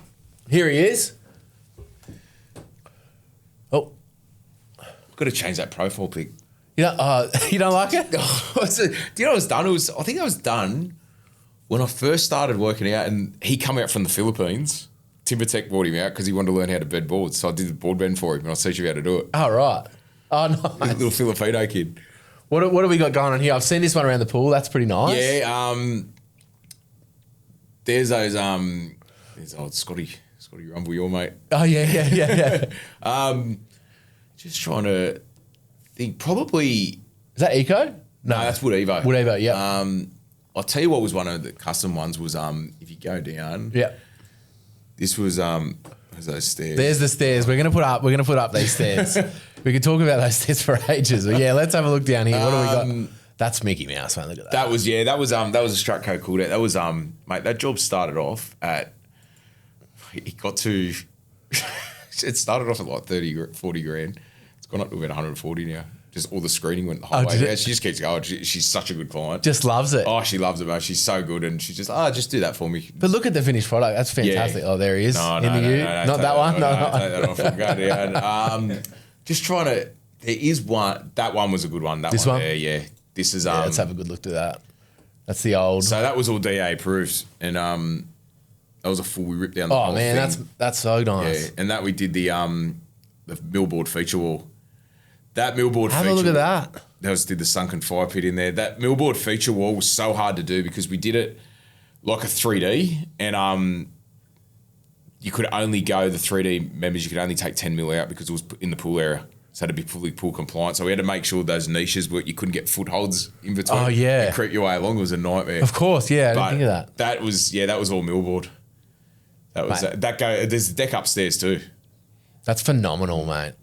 That was probably one of my favourites. There was a small deck we did for what's his name? I can't remember the name of the landscaping company. We'll be on there. The details by Ned. We've had Neddy in for a potty. Oh, have you? Yeah, big fan. All right. I think there was that one there. I won't say anything about the one up there. This one? Nah, not that one. We've got to let her take photos there.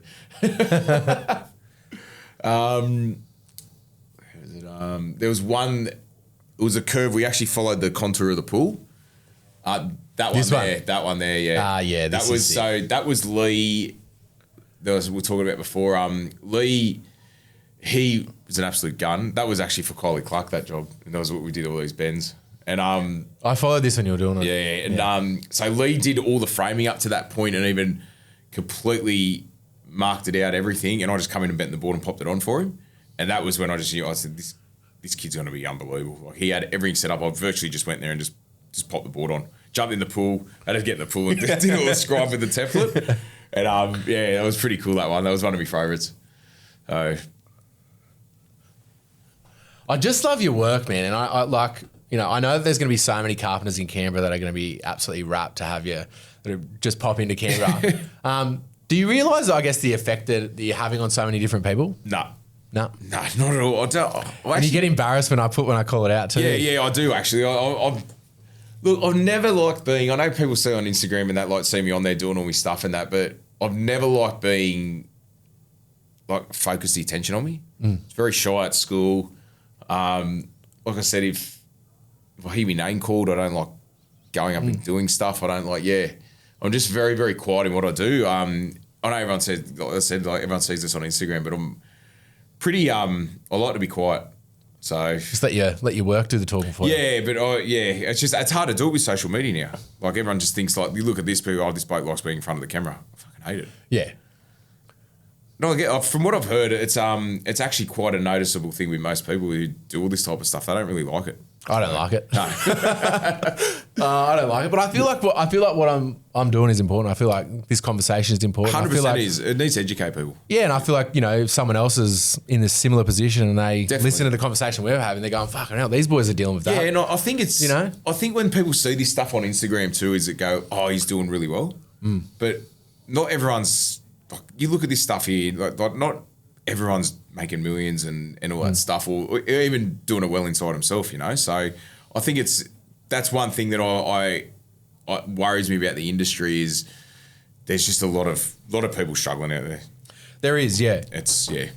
And I think, but having conversations like this, and I guess identifying the stuff that we're talking about, and potentially come up with little things like, I think I've given you a couple of tips and you've given me a couple of tips. Like that's important. 100%, definitely. Like the old saying is the builder next door should be your mate, not your competition. Yeah. And I'm a big firm believer in that. And well, one thing I wanted to point out was we do that scribe thing that you... The rock thing? The Yeah. rock thing, yeah, we do that. Yeah, that's a big one. I see people scribe it into a rock now. I'm like, I hate it. Yeah. It's if you get it wrong though, it's... I actually did. Do you know the funny thing is I actually did that for a builder and he taught me how to do it. And he's one of these builders that I realistically thought he had no idea what he was doing. And I did these sets of stairs when it would have been 15 years ago. And it was at C4 was going up these stairs and he goes, no, cut into the rock. And it ended up beautiful. Like, and I'm like, fuck, I never did. So I've kept doing it since. But there's a lot of work that goes involved in it. You got to... There is a lot of work. Yeah. And if you stuff up the rock, you fuck, mate. So... I think this is something else that you put in with these hideaways. Yeah. I used to hate... no matter what happens with this type of stuff, like when you do a hatch, they end up warping. Yeah. And thankfully they brought out that access hatch now, and that's even better. Yeah, I think you had there was another one you did with like ring pulls. Yeah, that was a client's request. That was actually a hideaway, but the client didn't want the key in case he lost the key. Yep. So he said you got to put ring hatches in it. So, but they get stiff anyway. So yeah, they do. Yeah, that expansion and contraction.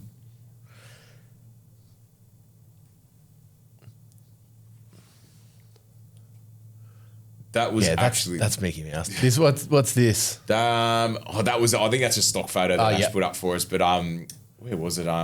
Probably my biggest job that actually. Do you know there's a job down here? We go right down. It would have been. It's when I first started. Realistically, doing most of the work by myself. It was my first big job. For Lauren and I'm actually still good friends with Loz and Pull me out when you say it. Geez, it was my first actually big job that I did, and it was on top of this hill.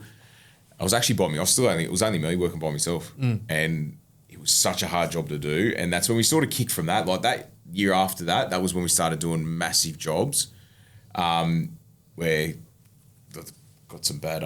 That was when I went down to Byron Bay for that one. That was in Byron Bay, that job. Yeah, and I nearly lost my leg up there. Did you? Got a staph infection. Oh, really? Yeah, I drove up there and knocked my knee. I did the job by myself too. And I knocked my knee on a tow bar and then put in the dirt. It started pissing down rain. I started getting sick. And my mate flew up to give me a hand for the last few days. And I started getting sicker and sicker up there. And I had to send him home. And I was in hospital up there for like 2 weeks. Oh, shit. Yeah, no, I had to drive home. So I had to stop the job at Everett. So that one there on the left-hand side. So that was that one there on the... on the left. Yeah, that... on the right, sorry. All right, that one. That one there, that was the first real big job I did. So that was from Loz. And still good friends with Loz. And she's, that just started off this little deck out the back and she was just... Go. And we'd use the illuminated handrail there. She was there unreal, her and Ryan. I remember seeing this actually. Yeah. So she's very funny, Lozzie. She's a good chick. So... I think this is a satisfaction level of 100. Yeah, that was one where I think that was actually. I think that is actually at Lauren's job, and I copped a lot of stick about that. Where was it? No, it would have been one of the other posts, and there was just that many comments on it saying, like how long's that got to last, all that shit, and it's one of those things with Instagram. I think for every person that says a bad word or has negative feedback, there's probably 1,000 that are looking at that. 100%, yeah. Are looking at that definitely. going, we're doing that. Because you're the one that I guess we started doing it from you. Yeah. You know? Tell you what, that glue though, you don't get that glue on your hands. Yeah. That's a try once kind of glue, yeah. 100%. All right, we'll jump over to building chat. The business chat, sorry. Day-to-day challenges, time, clients, or employees? I think all. All, yep. All, yeah. All. Look, the clients can be, like I said before, the clients can be hit and miss. And you got to learn how to manage them. But the time's a big thing because as an employer, you're the only one who can determine your work hours. But sometimes them work hours are determined by what's going on site. So you can't just, if there's a roof leak, you can't just pack up and leave. If there's an issue on site.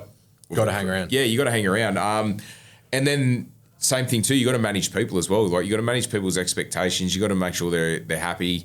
Because if if the employees aren't happy, you don't have a company. And then you may as well just go back by yourself. And they're not doing quality work. No, either. exactly. They're not going to, like, I've been resentful in companies before, and you get out, and the thing was that was one thing that also probably determined it didn't matter how much of the shit I had, I would never do a bad job because I was more worried about my own pride.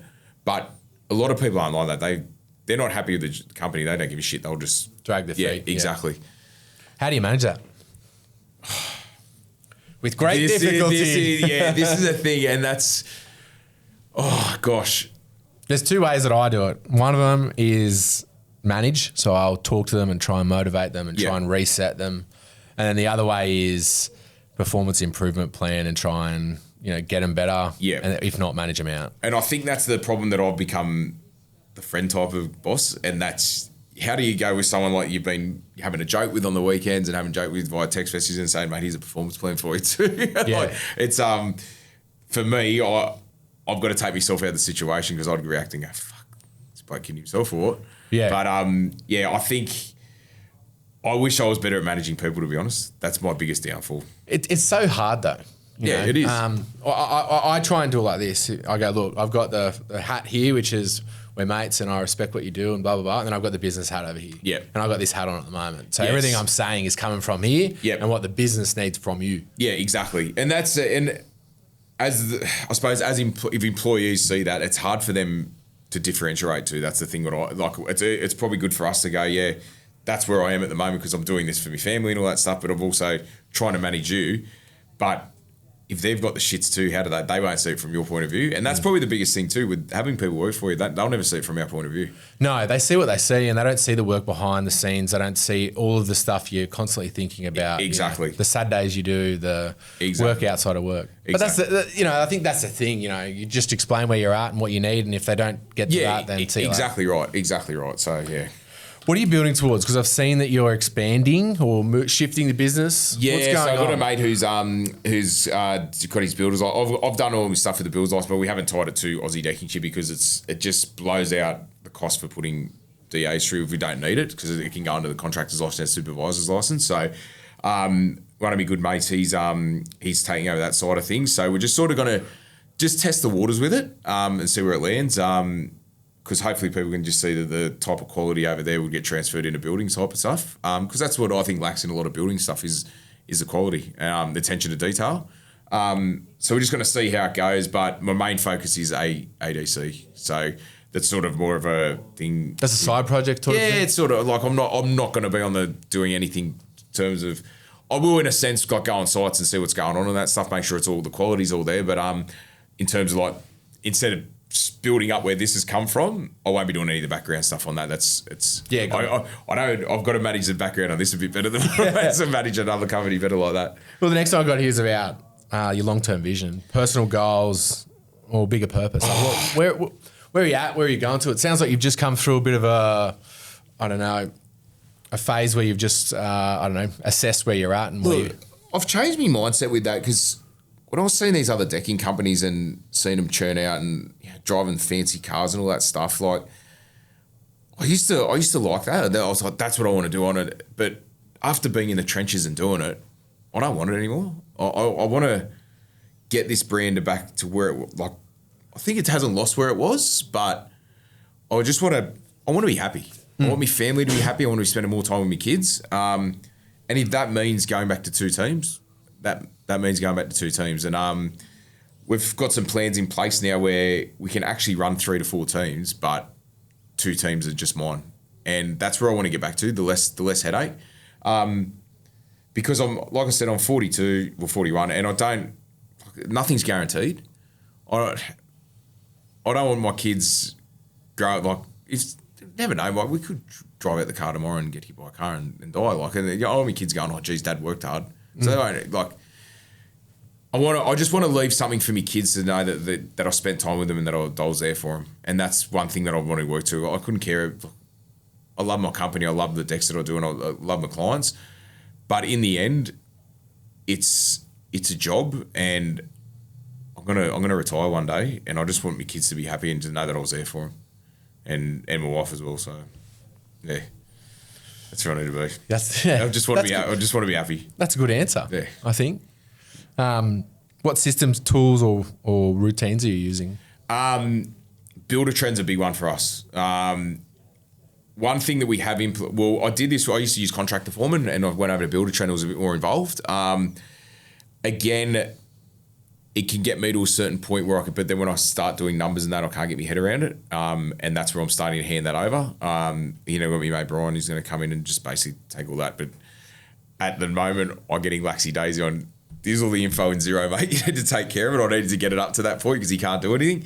And that's going to allow me more time to just build, to be honest. That's where my passion is, just building. I don't want to be doing that background stuff. I need to be the face of the quotes, and I need to be face on going on site, but I don't need to be sending out invoices. I don't need to be doing, because that does take time, like loading, getting inquiries come through, taking a phone call, then loading it into the system before you go out there, getting the plans done. I'm happy to do the plans and that. I love doing it, but I just want to do quotes, plans, build. That's it. and if it was that simple. And you're running the business, and you should be able to make it do that. Exactly right. And you need to get the right people in place for that. So you got to play to your strengths. Exactly. It seems like you're recognizing all this stuff and putting all this new stuff into place. Exactly. It's the wheels starting to turn on it. I never used to, and I just used to go. Even when I went through my rough patch, I had all this talk going, I can do that, but I found within a month I was back into my old routine. And it's really only taken the last couple of weeks where I've said it needs to stop now. It needs to be, like I said, it's like an oil tank. You need to throw the anchor overboard and turn direction again. And I think with those places, like I did make positive steps by bringing in Builder Trend, but then I sort of just, I was looking at it the other day and going, hang on, just spend all this money to go over to Builder Trend and doing the exact same thing I was doing in Contractor Foreman. Like I'm not utilising it the way I should be utilising it. And so, I started, like this week alone, I just started building stuff, more and more stuff into it, cost tracking a bit better, telling the boys, that invoice needs to get sent to here directly so it goes straight into Xero. And that's the little things that I never used to do. And they're the systems we're starting to put in place. Do you practice gratitude? You ever look back and go, look at where I actually have to set a gratitude list to someone every single morning, which I do every single morning. Well, without fail, I have to do it. Is that because you haven't been doing it enough, or what? Where no, I think it helps you when you see doom and gloom, but it's actually a group where everyone says their gratitude too. And I was actually reading them today and on the way in, I went, because I could get it. I was reading it on through AI and I was going, fuck, I never thought that's what I should be grateful for. Like that's just something that's been staring me in the face. And the simple fact of looking, if you walked into my house at the moment, it's a building site, right? And there's shit everywhere. Like we're in the middle of a renovation. But last night I thought to myself in bed, it was pouring down rain going, there's someone out there that's sleeping in this storm out in the open. Yes, the house is a building site, but I'm grateful I've got a roof over my head at the moment. I'm grateful I'm actually sleeping in a bed, not a park bench. And that's one thing that I'm really starting to practice very, very stringently, is gratitude. It's a muscle you have to constantly use. 100%. And I think that I like to call myself a high-performing individual. I'm sure you do too. You are. I don't know. But I think we forget that where we started and where we are now. Well, I think and we constantly look at that horizon. I'll get to here, I'll be happy. Yeah, and I think it's all about self-will as well. You can, as I suppose the attitude that I've got, also the way I've always worked is no matter how far I get with it, I want to go further with it. And I know now I don't want to. Like it's like, how many times have we bought a brand new car and you go, how good's this? And then for the next month, you're going, that one over there. Like, it's the same, like same thing as a new car. And today, like I said, it never ends. I said, this one's getting driven into the ground. I don't care. Yeah. Had that many problems with it, I'm just driving it into the ground now. I don't care. And that's a big thing for me. It's seeing everyone else around you. You think just stop comparing yourself to everyone else. I'm bad at that and I'm not doing it anymore. Yeah. I know exactly what you're talking about with the car. I bought my new car and I'm driving home looking at the next one I'm going to buy. Yeah, exactly. Like, why am I doing that? I love this car. Still got the new car smell in it. Yeah. I want to get on to inspiring the next generation. Yep. I think it's a problem we've got to solve. Yes. Why are people not going into construction? I think it's too hard. I had an apprentice that I took out of school at 15. Great kid, 16, sorry. The amount of paperwork I had to sign to take him out of school was just ridiculous. Even the fact now that as business owners, we're time poor, and I've got 2 apprentices at the moment.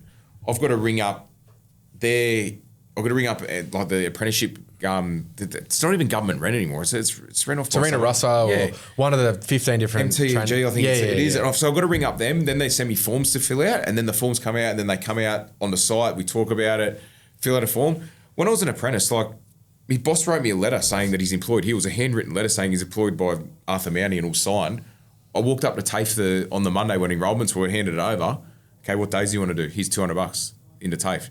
Now it's thousands and thousands of dollars. I know the government's subsidising a bit in New South Wales, but the hoops I had to jump through even to pull Lucas out of school was ridiculous. Had to speak to his principal. I think it was 5 forms I had to fill out, about 5 pages long. Well, we had a school base come in they do like 2 days a week or 1 day a week, and they could only work a certain amount of hours over this, and I was just like, it's too hard. Yeah, and I think that's where this is where social media plays a big thing in too, is that you need to get the apprentices out young, because if they leave school and they're on $500 a week, which is probably the average of first year apprentice is now, $500-600 a week. Yeah, I think something around maybe a bit more. Yeah, and for a kid who's 15, that's good money. That's really good money. Like, because their mates aren't working, they're still at school. But if they get that $500 or $600 when their mates are, 20 years old and they're doing, shifts here and they're doing all that stuff, it's no money for them. Yeah, working at the pub or something. Yeah, exactly right. So I think it's encouraging them to get out of school early, because what are you going to learn at school if you want to trade?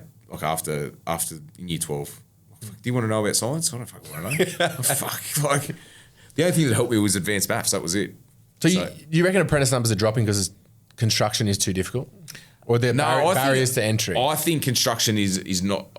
I think it's the barriers to get in, but it's also the role social media's playing too. Watching these guys fucking on TikTok bouncing around job sites and dancing and not getting their hands dirty, and people worried about the way they look. They're glamorising it a bit too much. Yeah, I think so. Yeah, I think so. It's I'm saying let's go back to old school where you used to get thrown in the portaloo and all that stuff and kicked over and stuff like that. But it's not.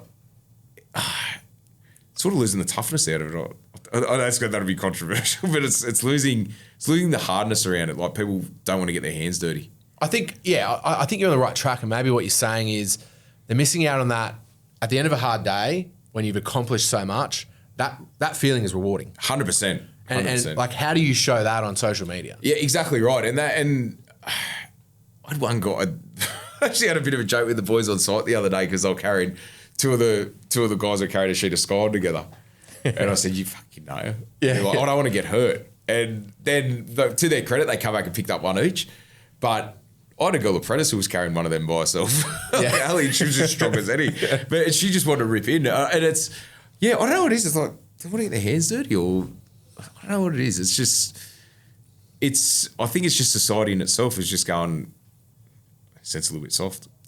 Yeah, I think, I keep coming back to that saying, easy time. What is it? Tough times. Tough time, yeah, definitely. Make tough people. Easy times make exactly soft people. Whatever it is, And I feel like we've had a bit of a easy run for a while, and I think that the essence of hard work is missing. Yes, definitely. That enjoyment. Like, definitely. People are getting too caught up on, if you're an apprentice, you're only making $600 a week. Well, look at what you're learning, and you're getting paid to learn. Exactly. And again, that's the social media thing, is that people think that tradie, like, everything's rosy on the outside, but that's what I think the kids don't want to work. They go, I'm not going to earn that money. I can't go flash out on the weekend and, do all that stuff. And that's why I just think social media has a good part to play, but it's a bad part to play in getting a job. Yeah. I'd like there to be a study around going to university for 4 years, getting a $200,000 HECS debt, as opposed to making money straight off the bat. 100%. As an apprentice, and if call it $800 a week to start out with, and by the time you finish your apprenticeship and you're a tradesman, like, what that looks like as opposed to the other side, 100%. I think it goes on to work ethic as well. And my wife, she's done to the whole uni thing, paid off her HECS debt. Still works long hours, and it just goes down to their work ethic as well. And I think it brings up on the family household as well. My old man, like, I was playing pretty decent footy level at the time, and I hadn't finished my apprenticeship for the doggies, wasn't it? Yeah. I hadn't finished my apprenticeship, and I needed a shoulder reconstruction. He said, mate, that's getting done in your holiday rate. So I missed the whole year of footy because of it. Yeah, and to finish your apprenticeship, and then that's more important. And Yeah, it's just I think it's so many mitigating factors that are why apprentices aren't going in. It's a glamorising of it. It's the red tape around it. I think it's just a perfect storm why they're not going in. I think so too. I look at that, the different tickets you got to get now. Why can't you do that in one day? 100%. Bang it out. Definitely. Like, it was actually funny. I actually bought one of remember the old Ramset J20s out of the. Yeah. I've had one of them sitting in my garage. I bought it the other day, and the boys were like, "Is that a gun? You need a license for that?" No, I still remember we actually did that at TAFE. We got our explosive power tool license. EPT, yeah. Yeah, they're like, "Nah, we don't do that anymore." I'm like, you got to go do a different course for it. You got to go do all these different courses for it. So you just be under the TAFE banner. Just get it done and working from heights, all that stuff. It's always done at TAFE. It can be concerning where we're going to with all this extra regulation and everything. Definitely. And I think speaking out about it is the first step in. Look, reform is the right word, but when people think reform, they think less rules. Yes, definitely. We're just trying to make the rules better or more streamlined. More streamlined, I think is the best word for it. Yeah. I think that's the problem we have, we touched on at the start, is that it's the more regulations are brought in are bringing more cowboys out or making the distance between the guys doing the right thing and the wrong thing. So them guys who are cowboys aren't going to go get their working at height tickets. So it's a less overhead that's on the job. They're not going to go get their white card. That's the less overhead on the job. So I think what you said there, streamlining it is the best way to solve this whole issue. Definitely. I wish there was more logic in government and councils. Look, we've been going for ages. I know. No, I agree. I 100% agree. Yeah. I 100% agree. I think we talked about on the phone actually was where there used to be town planners in there. Yep. There's people who I went through 4 different four different people going through my approval for my house at DA, and it got delayed 18 months because of it. It's just ridiculous. It's the attitude that's wrong. It's not let's get this approved. It's what can I find wrong to do? Find wrong to knock you back. Exactly. Yep. And that is the wrong attitude. Definitely. 100%. Like without us, you wouldn't have a job. Yeah, 100%. And like you're making sure we're not affecting the neighbours or not affecting the biodiversity or whatever, right? Agree. Or the whatever we build isn't going to be a big eyesore. Yep, definitely, 100%. Fundamentally, that's what they're doing. So do that and let's move on. Exactly, 100%. All right, we're on to the quick fire round now. It's never quick fire, right? So just answer however you want to answer. Okay. What's one tool you can't live without on site? Drop saw. Droppy. Yep. Love it. Yeah. Always tell the boys you need the proper setup, have your drop saw. I have the 3 things, the nail gun, drop saw, and the table saw is always out on every job. And you've got to have a good workbench for it. So drop saw and table saw. I've noticed you go in and out of using the Tommy Tucker setup. Sometimes you do, sometimes you don't. Yeah. Not a fan? No, I've actually... Do you know what it was? I've got... With the 3 teams, I was getting on site and it wasn't properly set up. I'd get the shits with it. So I'd say, take that saw bench over there, then I'd make one up out of our dewar. So they're all in whatever job site I go to, it's I say that needs to be a proper setup down there. So that Tommy Tucker goes for different jobs. The one that I've got at home was a Spantech one, which was my favourite one. My Spanmore one, which was my favourite one. Mate, weighs a ton. Yeah. It's fucking 600 mil wide and 5.4 long. Takes 3 people to get onto the trailer. But it's dead level. It's dead level, mate. You fit any gunner, you put all your tools under it at the end of the day. So, yeah. My guys have done away with the droppies. They're all track saws and circuits. So I was using the crosscut saw from Festival a bit now. So, but yeah, I win me miters that I need the... You need that. I'm that back Mickey to old Mouse. school, Yeah, I like it. What's the biggest myth or misconception about building decks that you want to bust? That it's easy. It's straightforward. It's easy to build a shit deck. It is, 100%. Anyone can build a shit deck and a shit home, but it's getting it right. Yeah. I say, look, anyone can build a deck, but they can't do it the way I do it. Definitely. you got to have tickets on yourself. Definitely, a little bit, 100%. If you could fix one thing in the construction industry tomorrow, what would it be? Approval levels. The different steps going to get approvals. Yeah. That's it. We haven't even touched on that because I knew that if I brought that up at the start, we would only talk about that. Just weeding out that... that can be a part 2. Yeah, separating... Like, do we need to go through the same approval process with the DA we're building a house as a fucking deck? No. Just... And we spoke about it before we're coming in here, right? You've got a deck that's 30 square metres.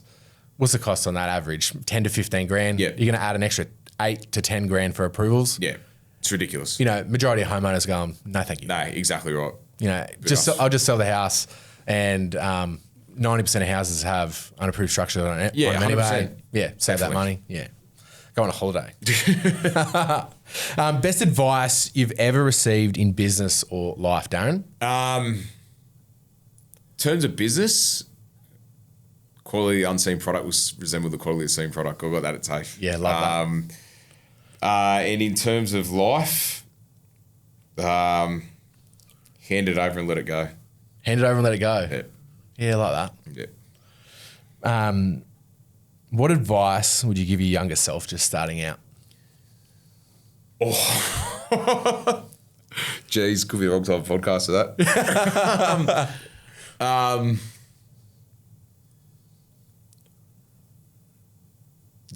Get help early. Get help early. Yeah. Get help early.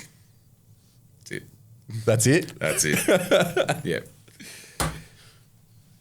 That's an interesting one. Yeah, that's good. That could lead anywhere. That could lead anywhere. Yeah. Or talk. Talk. Talk more. Yep. Talk more. Yeah. It's a big one. There's a lot there. There's a lot there, yeah. What's something outside of work that keeps you grounded or fired up? Two girls. Your two girls. Two girls. Yeah. They definitely keep me grounded and get me fired up. So What's your favourite thing to do with your two girls? at the moment, just connecting with them. Just connecting with them. I've got, there's I don't take them for granted enough. I've got two kids there that are pretty much two miracles. And I keep forgetting that. And I sort of get emotional when I talk about it, especially with Mads. We nearly lost Mads at 2 weeks in. She was pretty much on the brink of going. And I was actually working at the time at Decking City, and I actually left the hospital to go to work. And it was the biggest regret I've ever had, because we were starting a new year, and I went, fuck, we had to live at the hospital for 2 weeks with her. And now that I look at her and I'm like, she's like a little model, and I'm like, how the fuck did you come out? How did I produce you? Yeah. And she's like, yeah, both of them. And Lila is, she keeps me grounded because she's exactly like me, and I see she's going to have my struggles. And as a dad now, that's been my biggest motivation now, is to get myself right to get her right, because I know she'll need me there eventually. And that's the biggest thing that I'm trying to ground myself on now and keep me motivated, that it's for them too. Not for me. My life, now that you got kids, your life they become your priority. But you still got to get yourself right before you get them right. So, Can I just say something from me? Mate, can you give yourself a break? Because you're doing the best that you can. And I think we can only do what we can do. If we had a glass ball and we'd be able to look back, our lives would be very different. But you're an amazing person. Thanks, You've done a lot of amazing things. And I feel like you are so much more to a lot of people than you realise. thanks, I appreciate that. Yeah, but speaking honestly, like, I can see that you've had this like light bulb moment recently, and that's fantastic. But don't destroy yourself over your actions in the past, because you were a different person back then to what you are now. Yeah, and I think that's my biggest challenge at the moment is toxic shame. Shame yourself a lot. But I think that's a guy thing in general. I think every guy thinks the worst that they think of themselves, and I think we just shame ourselves internally, but we put on a brave face on the outside. But it just bottles up.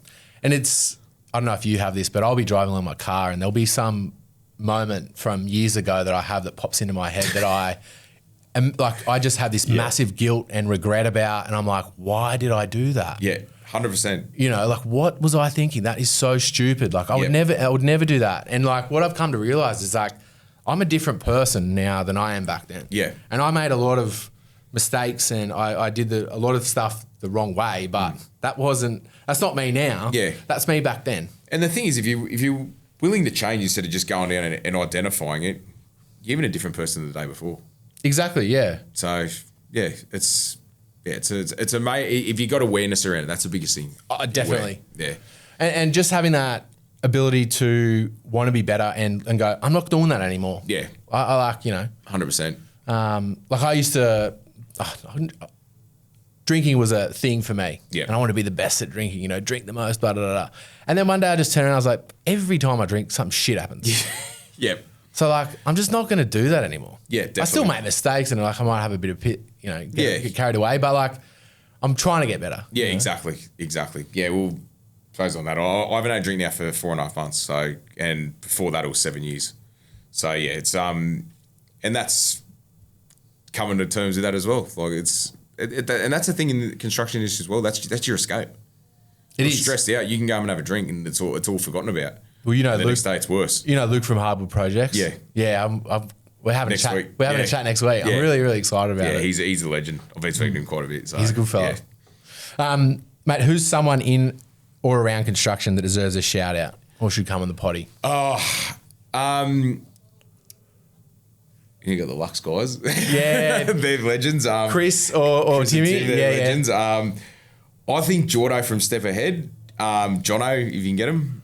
Fly Jono Jono's down. Yeah, Jono's a legend. I think he would probably be really suited. Might be Phil from the president of ADRA. ADRA? Yeah, for sure. He has a very he's got that sort of aurora around Phil that I've always been intimidated by before I met him, because he's had such a successful decking company for 30 years now, and it's just like 20, 30 years, and I'm just like, but then when I got to know him the first time they took us out for dinner to him and Troy from Everled's, they wanted me to be on the board of Australian Deck and Hair Association to get off the ground, and I was actually like, what the fuck? Like I'm in a company with these two guys, Yeah. but they were normal people, and I actually felt so comfortable with them, and Phil's like that. You can sit down with him if you've never met him before, and it's like you've known him for that long. It's unbelievable. So I think he'd be a good fit on it. So, and his vision around it is just, it's all about everyone else except for what he's not interested in his own thing. He's interested in making everyone else around him feel comfortable. So yeah. Yeah. I'll have to get those names from you. Obviously, I can definitely. reach out to Jono for sure. All right, let's bring it home. Where can people find your work and follow along? I reckon everyone that's seen this video knows that. Instagram. Instagram, obviously. And if someone wants to get a deck done by you, how do they get in touch with you? Generally just go through the website, or even just a DM on Instagram. So yeah, we've got some exciting stuff coming up. We're heading down to Melbourne next month to do a deck down there without you on TV show. So that'll be a good one, and Wood Eva are on board with that as well. So I think you were built for TV, by the way. oh no. I'm shocking with scripts.